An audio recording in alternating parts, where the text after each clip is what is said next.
दोस्तों भी कुछ टाइम पहले मैं अपने काफी पुराने फ्रेंड से मिला और बातों बातों में मैंने अपना फोन खोला और चेक किया तो मुझे काफी बड़ा प्रॉफिट हो रहा था। मैं काफी खुश हुआ। तो मेरे दोस्त ने मुझसे पूछा कि क्या हुआ, इतनी खुशी किस बात की। तो मैंने उसे बताया कि भाई आज मुझे अपने पोर्टफोलियो पर 25,000 का प्रॉफिट हुआ है। तो उसने मुझसे पूछा ये पोर्टफोलियो क्या होता है। मैंने उससे ये क्वेश्चन किया कि क्या तुम स्टॉक मार्केट में इन्वेस्ट करते हो। उसने कहा भाई ये स्टॉक मार्केट बड़ी रिस्की चीज होती है और तो और इसमें काफी टाइम और पैसा लगता है और पता नहीं कब किसको कितना लॉस हो जाए। और सबसे बड़ी चीज ये बहुत ही टफ है, इसमें बहुत सारी चीजें देखनी होती है, मुझे तो कुछ समझ ही नहीं आता। उसकी ये सारी बातें सुनकर मैं थोड़ा शॉक हुआ और मैंने उसे अपने फोन में एक फोटो दिखाई और पूछा चलो ये बताओ ये कौन है। उसने कहा इसे कौन नहीं जानता, ये इलोन मस्क है, टेस्ला कंपनी का मालिक। तो मैंने उसे बताया कि इलोन मस्क सिर्फ टेस्ला कंपनी के मालिक होने की वजह से ही वर्ल्ड के सबसे अमीर आदमी नहीं है, बल्कि वो 21 से भी ज्यादा कंपनीज में इन्वेस्टर हैं और यही सबसे बड़ा रीजन है कि वो दुनिया का सबसे अमीर आदमी बन पाया है। तो दोस्तों जैसे जिंदा रहने के लिए हमें ऑक्सीजन चाहिए होती है, वैसे ही रिच बनने के लिए, मिलियंस कमाने के लिए आपका इन्वेस्टिंग करना बहुत ही जरूरी है। और स्टॉक मार्केट एक ऐसा प्लेटफॉर्म है जिससे बहुत से लो लेवल बिगिनर्स भी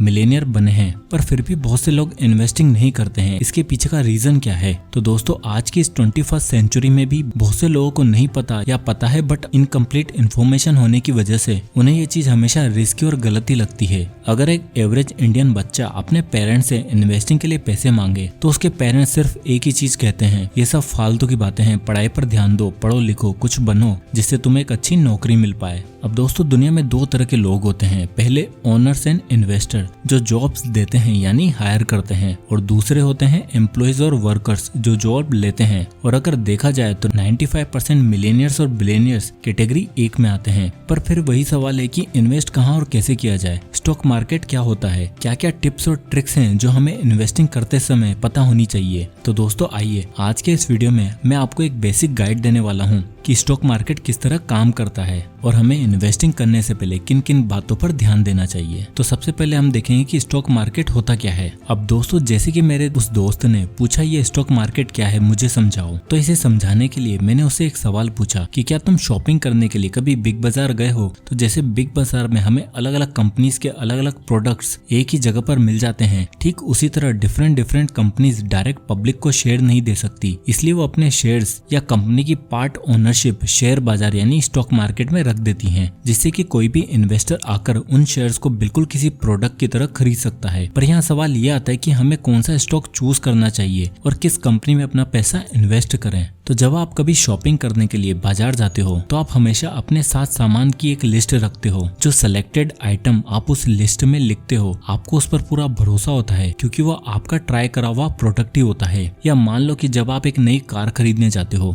तब आप उस कार की mileage, top speed, durability, cost और सारी इन्फॉर्मेशन चेक करके जाते हो। ठीक इसी तरह स्टॉक मार्केट में इन्वेस्ट करने का एक सिंपल रूल है, आप जिन कंपनीज को अच्छे से जानते हो, अच्छे से समझते हो या जिन कंपनीज के प्रोडक्ट यूज करते हो उन कंपनीज की एक लिस्ट बनाओ, फिर उनमें से बेस्ट कंपनीज को स्टडी करके मार्केट में इन्वेस्ट करो। दोस्तों स्टॉक मार्केट में 5,000 से भी ज्यादा कंपनीज है, तो लोग कंफ्यूज हो जाते हैं कि किस इंडस्ट्री या सेक्टर में पैसा लगाना सही रहेगा। वेल बिगिनर्स को हमेशा किसी भी 5 तरह की इंडस्ट्री के स्टॉक्स की एक लिस्ट बना लेनी चाहिए। ऐसी इंडस्ट्री जिनके प्रोडक्ट या सर्विस आप डेली यूज करते हो या देखते हो, like telecom, FMCG, IT, real estate, banking etcetera. फिर इन सेलेक्टेड इंडस्ट्री की टॉप कंपनीज की लिस्ट बनाएं और उन्हें स्टडी करें और अपनी इन्वेस्टिंग की जर्नी को शुरू करें। अब बहुत से लोगों की ये दिक्कत होती है कि आखिर हम चीजें सीख तो रहे हैं बट स्टार्ट कैसे करें। आज से 10-15 साल पहले अगर आपको डीमेट अकाउंट या ट्रेडिंग अकाउंट ओपन करवाना होता था तो आपको डायरेक्ट इन डिपॉजिटरीज में जाना होता था और जिसमें एक एनुअल मेंटेनेंस फीस भी पे करनी पड़ती थी। पर आज के डेट में डीमेट और ट्रेडिंग अकाउंट खुलवाना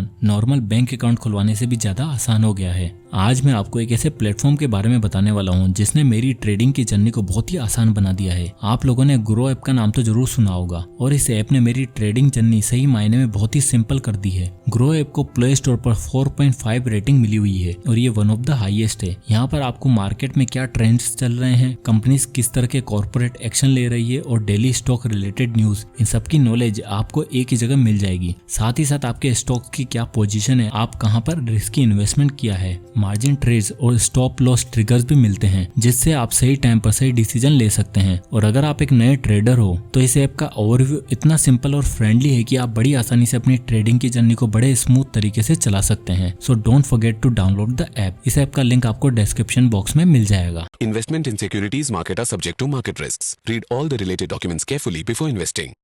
अब सब कुछ समझाने के बाद आपके लिए जान लेना बहुत जरूरी है कि अगर आप बिगिनर लेवल पर इन्वेस्टिंग शुरू कर रहे हो तो आपको कुछ बातों को ध्यान रखना पड़ेगा, जिनको मैंने इन्वेस्टिंग लेसन का नाम दिया है। तो आता है lesson number 1, by the right investment. Market में इन्वेस्ट करते समय सबसे बड़ी प्रॉब्लम जो मोस्टली लोग फेस करते हैं वो है not buying the right stocks. बहुत से ऐसे बिगिनर्स होते हैं जो सिर्फ कुछ यूट्यूब वीडियोस देखकर या किसी इन्फ्लुएंसर से सुनकर स्टॉक्स में पैसा इन्वेस्ट कर देते हैं और ज्यादा भरोसे और कम नॉलेज की वजह से उन्हें लॉस भी फेस करना पड़ जाता है। मैंने देखा है बहुत से लोग सिर्फ पेनी स्टॉक्स से इन्वेस्टमेंट शुरू करते हैं और जस्ट बिकॉज उन्हें वो स्टॉक सस्ते दाम पर मिल रहा होता है वो अपना मोस्टली पैसा उन स्टॉक्स में इन्वेस्ट कर देते हैं। अब दोस्तों यहाँ मैं आपको ये नहीं कह रहा कि पेनी स्टॉक्स में इन्वेस्ट मत करो या पेनी स्टॉक्स लॉस ही देते हैं, बल्कि पेनी स्टॉक्स हाईली वोलेटाइल होते हैं, यानी उनमें कभी भी हायर से हायर प्रॉफिट और कभी कभार बुरे से बुरा लॉस भी झेलना पड़ सकता है। और दोस्तों ये बात सच है कि राइट इन्वेस्टमेंट सेलेक्ट करना सच में थोड़ा मुश्किल है,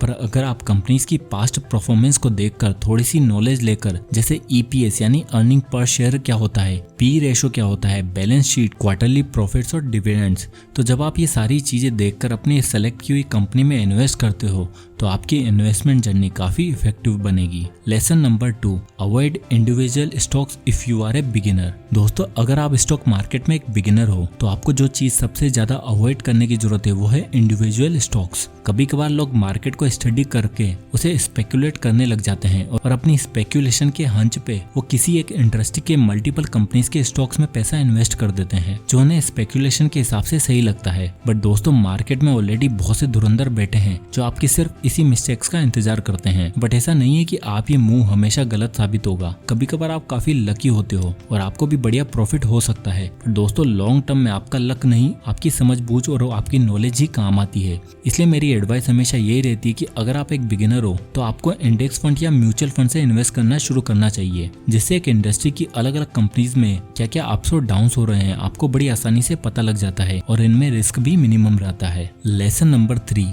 create a diversified portfolio. Diversification का मतलब होता है अलग अलग इंडस्ट्री की अलग अलग कंपनीज में पैसा इन्वेस्ट करना। चलिए मान लेते हैं कि जनवरी 2020 में आपके पास 50,000 रुपए थे और आपको इन्वेस्ट करने के लिए आपके सामने 2 इंडस्ट्री मिली, पहली होटल इंडस्ट्री और दूसरी फार्मा इंडस्ट्री। आप थोड़े कंफ्यूज थे कि कौन सी इंडस्ट्री में सही रहेगा पैसा इन्वेस्ट करने के लिए, और हॉलीडे सीजन की वजह से होटल बिजनेस काफी डिमांड में था और आपने सारा पैसा 50,000 रुपए होटल इंडस्ट्री में इन्वेस्ट कर दिया। फिर आया कोविड-19 जिसने एक सारे घर, हॉस्टल और ऑफिसेस को बंद कर दिया। पर वही इस पेंडेमिक के बावजूद फार्मा इंडस्ट्री को एक अच्छा खासा प्रॉफिट हुआ और उनके इन्वेस्टर को घर बैठे बैठे काफी अच्छे प्रॉफिट्स भी मिले। अब सवाल आता है कि इंडस्ट्री सेलेक्ट करने का सही डिसीजन कैसे लें। तो दोस्तों इस केस के लिए बेस्ट एडवाइस ये होती है कि आप अपना 25,000 रुपए फार्मा में और बचे हुए 25,000 रुपए होटल्स में और बाकी 2-3 अलग अलग सेक्टर में इन्वेस्ट करते हैं, जिससे अगर आपको होटल्स में लॉस हुआ तो फार्मा सेक्टर आपका वो लॉस कवर कर देगा और आपका पोर्टफोलियो हमेशा ग्रीन ही दिखेगा। इसलिए हो सके तो ज्यादा नहीं, कुछ 4-5 अलग अलग सेक्टर्स की कंपनी में हमें अपना पैसा इन्वेस्ट करना चाहिए और डाइवर्सिफिकेशन का फायदा उठाना चाहिए। अब आता है lesson number 4, be prepared for the down turn. दोस्तों इन्वेस्टिंग की बाइबल कही जाने वाली बुक द इंटेलिजेंट इन्वेस्टर के author Benjamin Graham stock market को एक मिस्टर मार्केट का नाम देते हैं और वो कहते हैं कि मिस्टर मार्केट कभी कभार एक ड्रंकन यानी शराबी की तरह बिहेव करता है,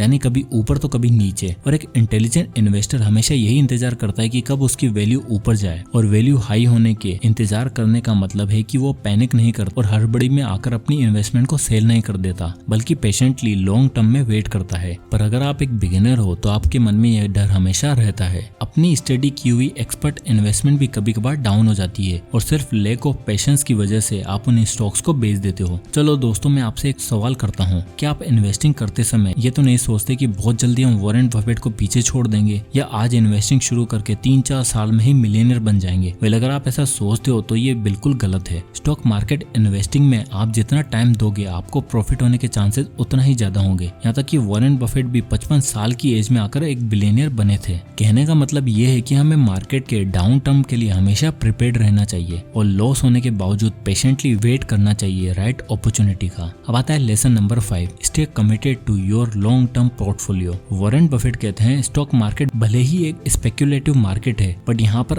अमीर वही बन सकता है जो स्पेक्युलेशन नहीं करता, यानी अपनी इन्वेस्टमेंट को लॉन्ग टर्म के लिए होल्ड करके रखता है। और इसलिए वॉरेन बफेट खुद भी हर इन्वेस्टमेंट को लगभग 5 से 6 साल का टाइम पीरियड के लिए होल्ड करके रखते हैं। और सिर्फ वॉरेन बफेट ही नहीं, दुनिया के सभी बिलियनियर जैसे बिल गेट्स, इलोन मस्क, ये सभी अपना एक पोर्टफोलियो बनाते हैं और उसी पोर्टफोलियो में लॉन्ग टर्म तक इन्वेस्टेड रहते हैं। और यही रीजन है कि बर्कशायर हाथवे जैसी डूबती हुई कंपनीज में लॉन्ग टर्म तक इन्वेस्टमेंट रहने की वजह से ही वॉरेन बफेट बर्कशायर को वर्ल्ड की one of the most successful company बना पाए हैं। इसलिए आपको भी पहले एक डाइवर्सिफाई पोर्टफोलियो क्रिएट करना है और मार्केट में इसी उम्मीद के साथ इन्वेस्ट करना है कि आपको इन शेयर्स को कल या परसों या 2-3 महीने बाद नहीं बेचना, बल्कि एक लॉन्ग टर्म पैटर्न फॉलो करना है और टिके रहना है। Lesson number 6, create a systematic investment plan SIP। दोस्तों हम में से ऐसे बहुत से लोग होते हैं जो इन्वेस्टिंग शुरू तो करते हैं पर उसे सस्टेन नहीं कर पाते। कभी कभी 2 महीने या 3-4 महीने बाद हम अपने पोर्टफोलियो को चेक करते हैं और फिर बाद में अफसोस करते हैं कि काश उस टाइम इन्वेस्ट किया होता, ज्यादा शेयर्स मिल जाते या ज्यादा यूनिट्स मिल जाती। इसलिए दोस्तों आपको अपने लिए एक सिस्टमेटिक इन्वेस्टमेंट प्लान यानी SIP शुरू करनी चाहिए। बिगिनर्स के लिए सबसे इफेक्टिव और लो रिस्की स्टेप होता है। इसमें आप ऑटो पे का ऑप्शन सेलेक्ट कर हर महीने बिना कुछ किए इन्वेस्ट कर सकते हो। SIP करने से आपको एक सेंस ऑफ रिलीफ मिलता है कि मेरी इन्वेस्टमेंट की जर्नी चल रही है, जिससे आप अपने आप को कभी पीछे नहीं पाओगे। और म्यूचुअल फंड्स या SIP करने से एक फायदा ये भी है कि जिस मंथ आपके फंड्स की NAV यानी नेट एसेट वैल्यू में लॉस हो रहा होता है उस मंथ आपको म्यूचुअल फंड के ज्यादा यूनिट्स मिल जाते हैं जो लॉन्ग टर्म में आपको काफी हाई रिटर्न देते हैं। यानी एक टेंशन फ्री फ्यूचर के लिए SIP सबसे बेस्ट है। अब आता है 7th और लास्ट लेसन, स्टार्ट नाउ। हम में से बहुत लोग राइट अपॉर्चुनिटी का, सिक्योर्ड जॉब का और राइट टाइम का वेट करते रहते हैं। हम सोचते हैं कि मार्केट में जब ज्यादा लॉस हो रहा होगा तब इन्वेस्ट करेंगे या जब मार्केट की कंडीशन अच्छी होगी तब इन्वेस्ट करेंगे। दोस्तों मार्केट में एंटर करने का 100% सही टाइम तो कोई नहीं बता सकता और इसी वजह से मेरे दोस्त की तरह बहुत से लोग कभी अपनी इन्वेस्टिंग की जर्नी स्टार्ट ही नहीं कर पाते क्योंकि उनका वो राइट टाइम और अपॉर्चुनिटी कभी आती नहीं है। अब जैसे कि हमने देखा कि इन्वेस्टिंग एक लॉन्ग टर्म गेम है, यानी आप जितना जल्दी शुरू करते हो उतने ही हाई चांसेस है कि आप कंपाउंडिंग के लो के फायदे को उठा पाओ। तो इसलिए दोस्तों आपको अभी से ही इन्वेस्टिंग शुरू करनी चाहिए। राइट अपॉर्चुनिटी और राइट टाइम वही होगा जब आप इनिशिएट करोगे। सो अपने फ्यूचर गोल्स को अचीव करने के लिए स्टार्ट इन्वेस्टिंग नाउ। तो दोस्तों ये थे वो 7 लेसन जो कि आपकी इन्वेस्टिंग की जर्नी को शुरू करने में हेल्प करेंगे। सो आई होप की वीडियो आपको पसंद आया होगा और इस वीडियो से आपको कुछ ना कुछ सीखने को जरूर मिला होगा। तो इसे लाइक करें और ज्यादा से ज्यादा लोगों तक शेयर करें। और अगर आप इसी तरह के वीडियोस देखना चाहते हैं तो हमारे चैनल को सब्सक्राइब करें। मैं इसी तरह के वीडियोस लाता रहता हूँ। और अगर आप किसी टॉपिक या बुक पर वीडियो चाहते हैं तो हमें कमेंट करके जरूर बताएं, मैं उस पर वीडियो बनाने की पूरी कोशिश करूंगा। तो मिलते हैं नेक्स्ट वीडियो में, तब तक के लिए जय हिंद।